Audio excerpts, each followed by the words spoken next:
Ассалаумағалейкум достар, қалайсыздар? Қазақша каналға қош келдіңіздер, және сіздермен бірге Мұрат. Достар, бүгін негізі кешірім сұраймын, біраздан бері жұмысқа шықпай қойдым, видео түсірмей қойдым. Ол жұмыс деген бастан асып кетті, өзім ары бері жүріп қалдым. Солай болды. Достар, бүгін негізі ютубта біреу жазған екен, өтініш индрайверді түсіріңізші, көрсетіңізші деп. Сосын өзім де ойладым, бір индрайверді көрейін. Қалай болады екен, жақсы ма, жаман ба, қандай минусы бар, қандай плюсы бар деген сияқты индрайверге шығып жатырмын қазір. Бүгін енді ол да өзім машинам емес, себебі бұл машина кішкене сынып қалды. Осы машинамен 3-4 күннен бері жүрмін. Қазір де естіліп тұрған шығар, так деп тұр.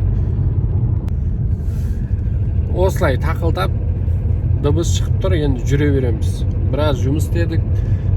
Негізі бұның цепін ауыстыру керек еді, біз ауыстырдық. Свитча толып қалыпты, оны істедік, лобовой сальник ауыстырдық, тағы бір-екі аккумулятор ауыстырдым, тағы не істедім, бірдеңелерді істедім. Сонымен общий 120 мың теңге жұмыс ақысы, диагностика, анау-мынау, бірақ дыбыс деген әлі шығып тұр. Білмеймін енді. Сол үшін мен өзім шештім, осымен жүре берем, жеткен жеріне жетеді, содан кейін моторын ауыстырып жіберем деп шештім. Солай енді бүгін индрайвермен бастадым. Сағат деген қазір 4:30 болды ровно. Мен бірінші тапсырысымды орындадым. Доставкамен алдым. От дверь до дверь деп жазып қойыпты мына жерге. Курьер қанша километр екен қарамаппын бар ғой. Бір сол 7-8 километрдей шығып қалады. 8 шықпайтын шығар, 7 километр шығатын шығар. Соны 2000 теңгеге курьер алып алдым. Бірақ мына жерге Чубардан шығып едім, страшно пробка екен. Асқамал жоқ, енді жұмыс жасаймыз. Бүгін индрайвермен түнге дейін машина жүріп тұрса, түнге дейін ұрамыз, жұмыс жасаймыз, ақша табамыз, көрсетеміз қандай плюсы бар, қандай минус. Бірақ арасында Яндекс доставканы қосып қоямыз. Себебі тек қана индрайвермен отыра бергенде жұмыс болады деп ойламаймын. Себебі әр заказды апарғаннан кейін бұлай қарап отырып, бұлай. Сол да, сол үшін Яндексте қосып қоямыз, тек қана доставкасын. Солай, бүгін Kia Cerata'мен жүрмін, достар. Kia Cerata, белый цвет, 2014, кішкене дыбыс шығып тұр, кішкене троит етіп тұр. Білмейміз енді. Маған айтуы бойынша бұл 120 мыңға ауысатын зат. Ванус бар ғой, соны айтып тұр. Үшін мен ойладым, ақша құртпай, лучше новый мотор сала салған дұрыс деп. Себебі мен акценттерді ауыстырып көргем, болмаған, новыйсын қойған. Точнее, ремонт жасатқан, болмаған, новыйсын ауыстырған. Солай, достар, мінекей бірінші индрайверіміз 2000 теңге. Еще қазір мен индрайверге ақша толтыруым керек. Ал доставка жасаймыз 2000 теңге. Бірінші заказымыз 2000 теңгеден басталды. Бірақ мынандай пробка деп ойлаған жоқпын. Қала не деген пробка болып кетті бүгін? Бүгін таңертең 10% Яндекс, 10% деп 10 балл пробка көрсетіп тұрған Яндекс.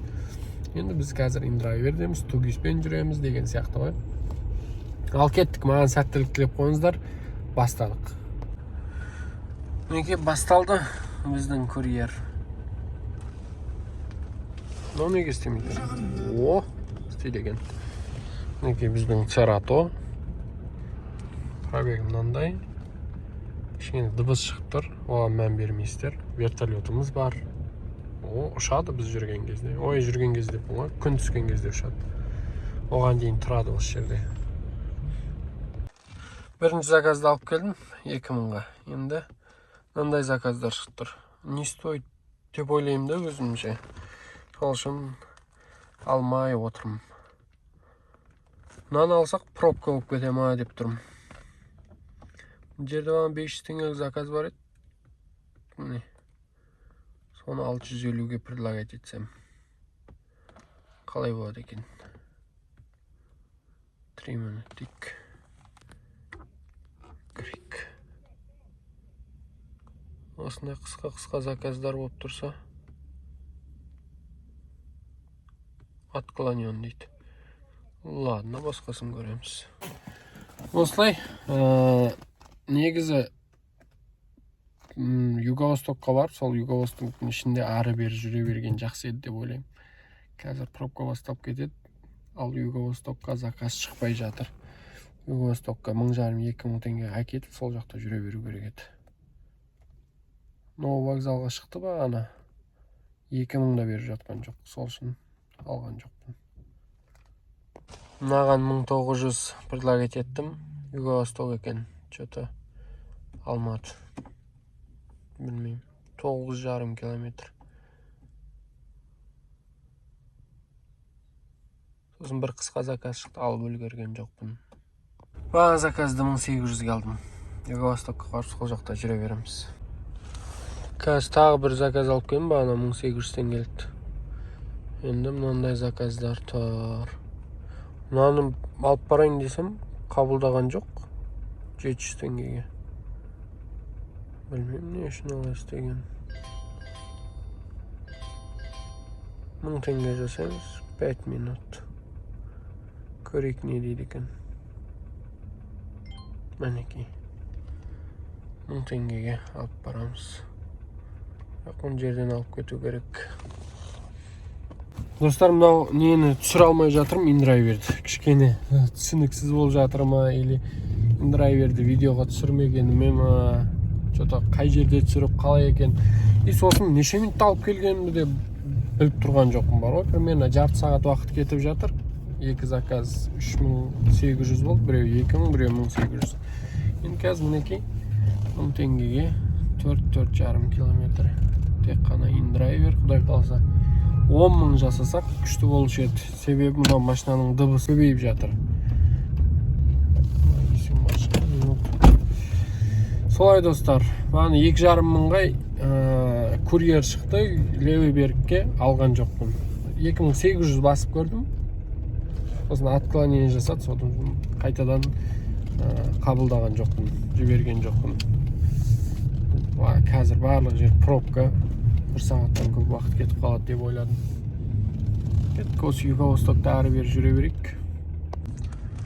Мынандай заказ қабылдадым. Қошқарбаев 80-ден Аружанға 1000 теңге, 800 теңге деп жазып 1000 теңге алдым. Мына индрайвердің бір жаман жері бар ғой. Мен қазір мынаны жаздым да, мен документтерімді өзгертпеген, бағана 3,5 кезінде жібергем. Енді мен Kia Cerato 860 номер деп айтып жатырмын. Бірақ ал жақта санаты 844 деп жазылып тұр. Бұл менің 4-ші заказым. Біреу 2000, біреу 1800, үшіншісі 1000, 4-шісі 1000. Көреміз қазір сағат. 10.000 теңге істесек, сонымен кетеміз. Себебі мынаның дауысы күшейіп бара жатыр. Та-та-та-та-та-та-та деп. Негізі мына индрайвердің де бір өзінің бір жақсы жері бар екен. Сен қалаған жерге барады екенсің. Пробка кезінде бар ғой. Пробка мен жүрмейсің да, Юго-Востокқа түсіп аласың, немесе правыйға түсіп аласың да, сол жақта жүре бересің. Өзіңе ұнаған 500 теңге, 600 теңге, 1000 теңге, 1500 теңге деген заказдарды алып. Әйтпесе, пробкада жүресің, Яндексте. Заказ таңдай алмай. Қар деген мынандай болып жатыр. Страшно. Әрең жүріп жатыр мына машина. Аружанға келдім, осыдан момшылға заказ алдым. Тағы 1000 теңге, 3-1000 теңгелік. Үй жаққа заказ алдым. Мынаны тастап үйге бармасам, мына күшейіп кетті. Үйге де жете алмай қалмасам болды бар ғой. Құдай сақтасын, тарс етіп. Қазір осы заказды. Мен мына заказды қабылдадым. Үй жаққа жақын. Тастайым да үйге кетем. Мына машина дірілдеп, өшкісі келіп, бірдеңелер болып жатыр. Мотор қарастырамыз. Короче, моторға түстік біз. Білмеймін, енді 600 мың кете ма, 700 мың кете ма. Ладно, бұйырғаны. Бағана мына заказды айтамын да, мынаны қабылдадым ғой 2100-ге. Қате белгілеген ғой, бағана менде 23 деп тұрады. Енді қараңыздар, жақсылап тұрып, 22 өзгертіп қойды.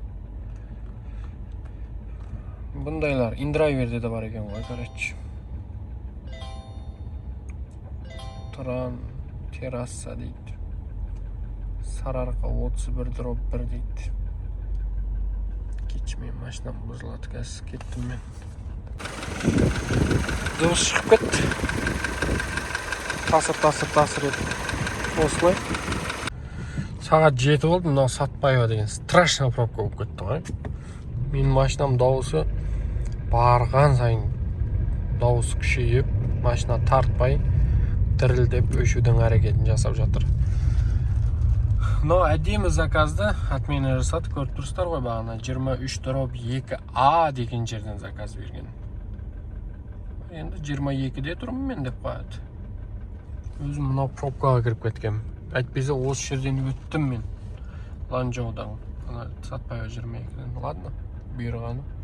6800. Мен бірінші заказды 16:26-да қабылдағам. Мінекей 800 теңге расход болса 2,5 сағатта 6000 теңге индирайвер мен. Мен с утра до вечера жұмыс істеуге менде мүмкіншілік болмады. Еще мен мынаны документтерді өзгертіп қойғам. Белый Hyundai Sonata деп тұр әлі. Ал менде Kia Cerato. Барлығы сұрап жатыр. Неге Sonata емес? Неге Sonata емес деп. Ойбай өшіп қалма, үйге жетіп алайық. Достар, айтпақшы, мына Тарлан парк акция әлі жүріп жатыр. 300 заказ орында, Қазақстанның любой қаласында 300 заказ орында 10.000 бонус ал. Одан кейін апта сайын 2000 теңге бонус. Яғни ол Астана, Алматы қалалар үшін, қалған барлық қала үшін апта сайын 1500 теңге бонус. Оны қалай аласыз? Каждый жексенбі күні 20 заказдан асырасыз. Поддержкаға жазасыз, мен осындай заказ орындадым, бонус берсеңіз. И сразу счеттарыңыз толтырып береді. 10.000 теңгеде дәл солай 300 заказды орындағаннан кейін мен 300 заказ орындадым, 10.000 теңге лақтырыңыз десеңіз, лақтырып береді. Достар, осылай акцияны алыңыздар. Еще барлық таксопарк сияқты процент 4%, ең жақсы жері ақша шешу 5%.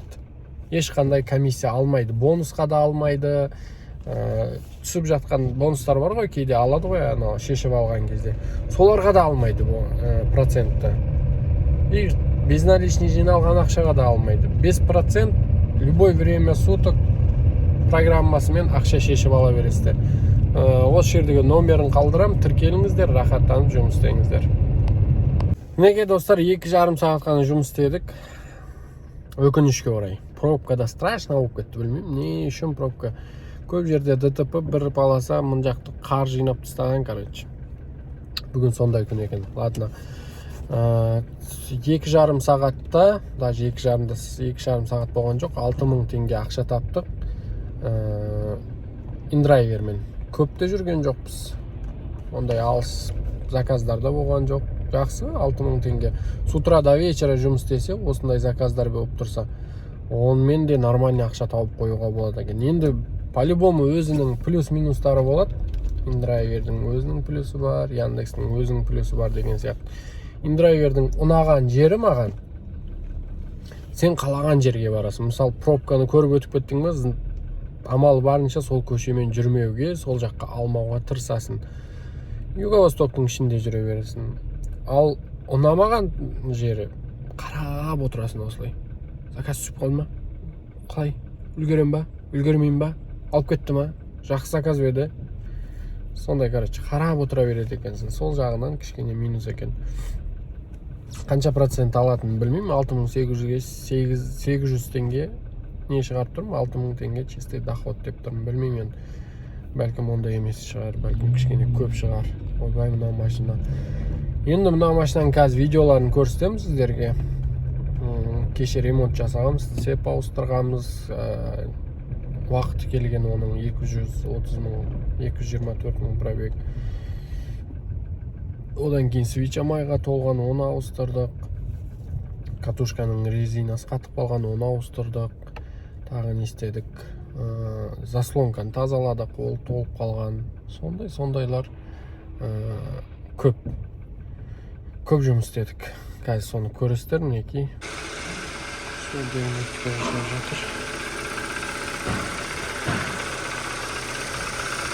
Ағылы сәніп кетіп қалған, дыбыс шығып тұр, маяға отыр. Көрек жұмыс деген қалған. Кеше 20 мыңға аккумулятор қойды.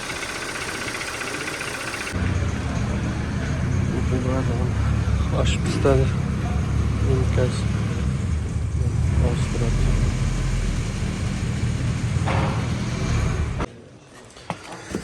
Короче, бізге цеп комплект керек. Мынандай. Масляный насос. Цеп натяжатель.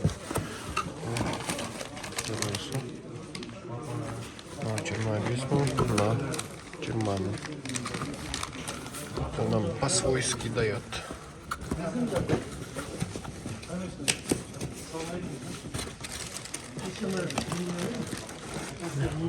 Yıldız'a gelebilirsiniz. 224 A.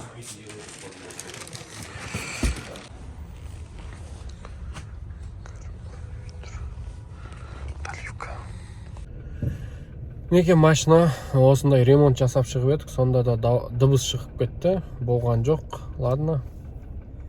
Уақыты келген екен. Или бізде кінә болды ма, или май дұрыс шықпады ма, ол жағын енді білмеймін. Кейбіреулер айтады мінгенге байланысты дейді. Кейбіреулер айтады май құйғаныңа байланысты дейді. Бәлкім оның уақыты келген шығар. Бірақ енді 224 мың теңге. 224 мың пробег енді қатты ондай көп емес мотор үшін. Себебі 300-400 мың жүретін мотор. Мен ремонт жасаймын деп шешкен жоқпын. Себебі мен бұрын акценттің машинасын моторын ремонт жасаған кезде әр ремонт жасадым. 2 айдан кейін қайтадан кетіп қалды ол. И одан кейін мотор салған. Сол сияқты бұнда ремонт жасауға тырыспаймын. Себебі қазір көрсетпей тұр. Чек көрсетпей тұр. Мысалы ванус па или анау головка ма. Головкалар көрсетпей тұр. Ванус болса көрсетеді екен, оны көрсетпей тұр. Ал біздің барлық неміз кетіп жатқаны ванус қой деп ойлап тұрмыз. Өсті да мен де барлығымыз. Солай, достар. Рахмет барлықтарыңызға. Келесі видеоларда кездескенше сау аман болыңыздар. Құдай қаласа, енді мотордың алып жатқанымыз, апарып жатқанымыз барлығын видеоларын көрсетем. Қанша қалдым, қай жерде қойдырдым, қанша гарантия бар, жоқ деген сияқты барлығын. Ал жақсы, сау аман болыңыздар. Машиналарыңыз сынбасын, табыс мол болсын, заказ көп болсын, клиенттер ұрысқақ болмасын, әйтеуір барлығы жақсы болсын. Келесі видеоларда кездескенше аман болайық.